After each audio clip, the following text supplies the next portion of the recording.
ಸುಹಾಸ್ ಶೆಟ್ಟಿ ಹತ್ಯೆ ಪ್ರಕರಣಕ್ಕೆ ಸಂಬಂಧಿಸಿದಂತೆ ಕೇಂದ್ರ ಗೃಹ ಇಲಾಖೆಯಿಂದ ಪತ್ರ ಬಂದಿದೆ ಎಂಬುದನ್ನು ಅಧಿಕಾರಿಗಳು ನನಗೆ ತಿಳಿಸಿದ್ದಾರೆ.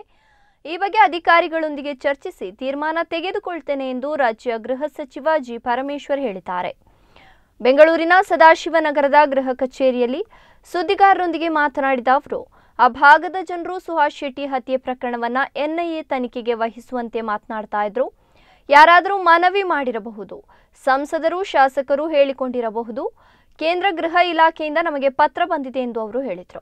ಎನ್ಐಎಗೆ ಈಗ ಕೇಂದ್ರ ಗೃಹ ಇಲಾಖೆಯಿಂದ ಪತ್ರ ಬಂದಿದೆ ಅಂತ ಹೇಳಿ ನನ್ನ ಗಮನಕ್ಕೆ ತಂದಿದ್ದಾರೆ. ಅದು ಅಫಿಷಿಯಲ್ ಆಗಿ ಇವತ್ತು ಚರ್ಚೆ ಮಾಡಿ ಅದಕ್ಕೊಂದು ತೀರ್ಮಾನ ತಗೊಳ್ತೀವಿ. ಅಲ್ಲ ಸರ್, ರಾಜ್ಯ ಸರ್ಕಾರ ಸರಿಯಾಗಿ ತನಿಖೆ ಮಾಡ್ತಿಲ್ಲ ಅಂತೇಳಿ ಎನ್ಐಎ ಅವರು ಕೇಳ್ತಾ ಇದ್ರೆ ಹೇಗೆ ಅಂತ? ಯಾವುದು ಇಲ್ಲ, ಯಾರು ನನಗೇನು ಅದ್ರ ಬಗ್ಗೆ ಬ್ಯಾಕ್ಗ್ರೌಂಡ್ ಗೊತ್ತಿಲ್ಲ. ಅಂದ್ರೆ ಯಾರಾದರೂ ರೆಪ್ರೆಸೆಂಟೇಷನ್ ಮಾಡಿದಾರಾ ಏನು ಅಂತೇಳಿ. ಆ ಭಾಗದಲ್ಲಿ ಕೆಲವರು ಎಲ್ಲ ಎನ್ಐಎ ಕೊಡಿ, ಅದು ಕೇಂದ್ರ ಸರ್ಕಾರ ತನಿಖೆ ಮಾಡಲಿ ಅಂತೆಲ್ಲ ಮಾತುಗಳು ಆಡ್ತಾ ಇದ್ರು. ಯಾರು ರೆಪ್ರೆಸೆಂಟೇಷನ್ ಕೊಟ್ಟಿದ್ದಾರೆ ಗೊತ್ತಿಲ್ಲ.